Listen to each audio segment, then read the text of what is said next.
It's actually the people around the whole world logging onto Netflix last night to find not one, not two, but 3 episodes from the new... Every few months, a headline like this ripples across social media. A member of the royal family has supposedly stripped another of their title, their status, their place in the line of succession. It spreads fast, it gets clicks, and then, usually within a day or 2, it quietly disappears because it never actually happened. Today we're going to do something different. Instead of reporting a fake event as if it were real, we're going to answer the question underneath the headline honestly. Could Prince William, or anyone else, actually strip Meghan, Duchess of Sussex, of her HRH status?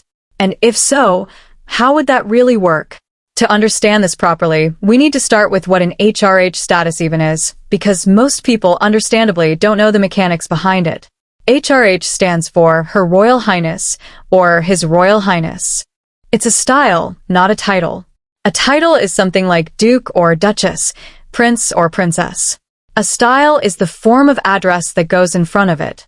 Meghan's full formal style, on paper, remains Her Royal Highness the Duchess of Sussex, but by mutual agreement with the late Queen Elizabeth II in 2020, Meghan and Prince Harry agreed not to use the HRH style publicly. That's an important distinction. They didn't lose it. They stopped using it, voluntarily, as part of the arrangement that came out of what the palace called the Sandringham Summit, when Harry and Meghan stepped back from royal duties. This is where most viral stories go wrong. They conflate not using a style with being stripped of it. Those are 2 very different things, and the difference matters enormously if you're trying to understand who actually has power over royal titles. Here's the part that surprises people. Individual royals, even senior ones like Prince William, do not have the personal authority to strip someone of a royal title or style. This isn't a matter of etiquette or family loyalty, it's a matter of law and constitutional precedent. Titles like Duke or Duchess are created by letters patent, which are formal legal documents issued under the authority of the reigning monarch. The relevant framework for royal styles specifically comes from a 1917 letters patent issued by King George V, which defined who is entitled to the HRH style and the title of prince or princess, generally children and grandchildren of the sovereign in the male line, among other categories. To remove someone's title entirely, as opposed to simply asking them not to use it, the monarch would need to issue new letters patent. This has happened before in British history, though rarely. The most famous example is Prince Andrew, whose military affiliations and royal patronages were removed by agreement with the late Queen, and whose use of His Royal Highness was formally halted following widespread public and institutional pressure. But note the process here too. This was done through the monarch's authority, following extensive private negotiation, not through a decision made unilaterally by another prince. William, as much interest as there is in his opinions and his relationship with Harry and Meghan, does not hold this power. Not now, as Prince of Wales, and not even after he becomes king. Well, actually, once he is the reigning monarch, he would hold that constitutional authority. But right now, in 2026, he doesn't. Part of the answer is simple. This story performs well. Headlines involving royal conflict, titles, and status consistently draw enormous engagement because they combine 3 things people are drawn to: celebrity, family drama, and the drama of institutions with rules most of us don't fully understand. Every time there's a public moment of tension, a documentary, an interview, a lawsuit, a public statement from either side, speculation resurfaces about titles being revoked.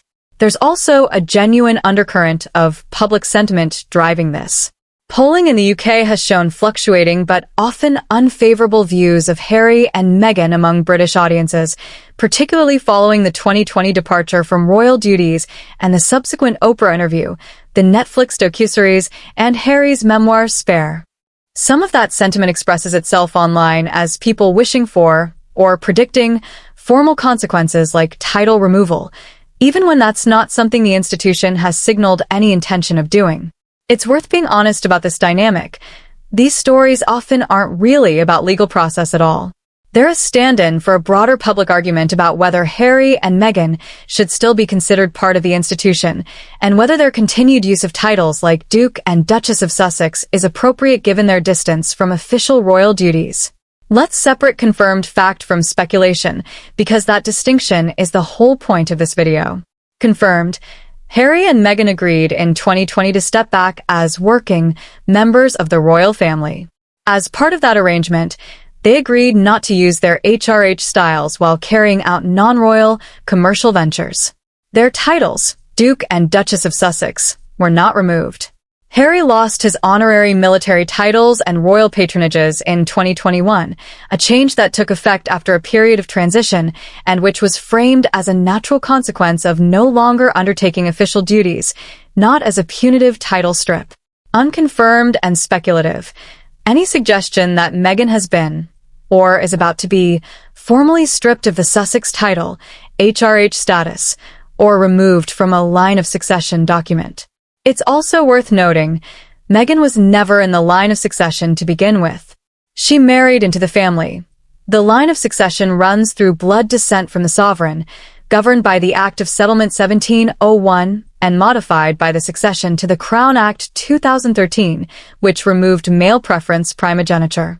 There's never been, and likely will never be, a new succession order published by any prince, because the line of succession isn't something individual royals publish. It's a matter of public record maintained by Constitutional Convention, updated automatically as births, deaths, and marriages occur. This is the fair, speculative question, and it's worth engaging with honestly rather than dismissing outright. When William eventually becomes king, he will hold the same constitutional authority his father and grandmother held. The ability, in consultation with the government and following established precedent, to issue new letters patent. Royal commentators have speculated for years about whether a future King William might streamline the monarchy, reducing the number of working and non-working royals who carry the HRH style, similar to reforms seen in other European monarchies like Sweden, where King Carl XVI Gustav stripped several grandchildren of their HRH styles and titles in 2019 to slim down the royal family's public role. If William did pursue something similar, it's plausible Meghan and Harry's styles could be affected as part of a broader institutional decision, not a personal one aimed specifically at Meghan, but a structural change affecting multiple family members simultaneously. But this remains speculation about a hypothetical future decision, not something that has occurred, been announced, or been confirmed by any palace source. It's also worth noting that any such move would likely generate significant public and legal complexity given Harry and Meghan's American residency, their children's dual heritage, and the fact that their children, Prince Archie and Princess Lilibet, technically hold their own titles by virtue of being grandchildren of the monarch. Styles that were formally confirmed as usable following King Charles's accession in 2022 under the same 1917 letters patent framework, since Charles becoming king automatically extended the children of the sovereign's eldest son provision to Harry's children. Stepping back from the legal mechanics, it's worth asking why the fantasy of William punishing Meghan resonates with so many people in the first place. Part of it is simple narrative satisfaction. Many viewers who followed the fallout between the brothers, the allegations made in interviews and the memoir, and the public relations battle that followed, want to see some kind of resolution or consequence. A formal title strip functions, in the public imagination, as a tidy ending to a messy story. But real institutions rarely provide tidy endings. The monarchy, in particular, tends to move slowly and cautiously on matters of formal status, precisely because these decisions set precedent and because the institution is acutely aware of how such moves are covered by international media. Removing a title from the mother of two of the king's grandchildren would be an extraordinary, precedent-setting act, not the kind of decision made quietly or unilaterally, and certainly not one that would be published the way viral headlines often imply. If you're genuinely interested in tracking whether royal status changes are ever on the table, here's what actually matters. Rather than viral headlines, official statements from Buckingham Palace or Kensington Palace, formal letters patent published in the London Gazette, the official public record for this kind of legal change, and reporting from established royal correspondents with track records of sourcing directly from palace communications teams, journalists like those at the Press Association's Royal Desk, rather than aggregator sites repeating unsourced claims. Genuine changes to royal status are rare, are typically the product of long private negotiation and are announced through formal, unambiguous channels, not leaked as a surprise headline claiming an individual prince acted alone to punish a specific family member. To really understand how unusual and slow-moving a genuine title removal would be, it helps to look at the handful of times it has actually happened in modern British royal history, rather than relying on assumptions drawn from headlines. The clearest recent example remains Prince Andrew. His fall from public royal life didn't happen overnight, and it wasn't triggered by a single decision from a sibling or a nephew. It unfolded over years, driven by his association with Jeffrey Epstein, a widely criticized 2019 television interview, and mounting pressure from the public, the press, and eventually from within the family itself. Even then, the process was gradual.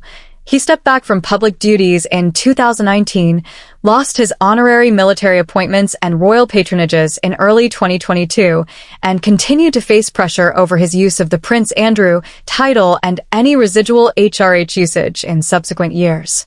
At no point did a single family member strip him unilaterally. Every formal change came through agreement involving the monarch and, where military titles were concerned, the Ministry of Defense and other relevant institutions, since honorary military ranks are separate from royal styles and involve entirely different approval processes. Going back further, the most dramatic example of a title being deliberately altered is the abdication crisis of 1936, when Edward VIII gave up the throne to Mary Wallace Simpson.